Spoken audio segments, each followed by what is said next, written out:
Kung ang heroin is the most powerful, the most strongest opium derivative, ano naman ang most common opium derivative?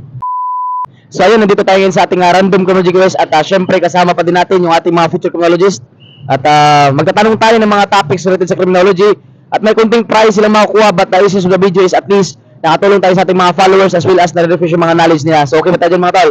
Yung drugs, marami din tayong pinag-aralan dyan, no? At pag-usapan natin yung mga prohibited drugs muna tayo, prohibited drugs. So, pag sinabing prohibited drugs, are those drugs na at the first place, it is illegally in nature talaga na pinagbabawal ng ating batas. At isa dyan yung tinatawag nating opium. Yan. Ngayon, ang tanong ko sa inyo, ganito lang. Kung ang strongest or most powerful opium derivative is heroin. Okay? Yan yung pinaka-strongest and most potent and the most powerful opium derivative is heroin. Ngayon, ang tanong ko sa inyo is simple lang. Kung ang heroin is the most powerful, the most strongest opium derivative, ano naman ang most common opium derivative? Morphine, sir.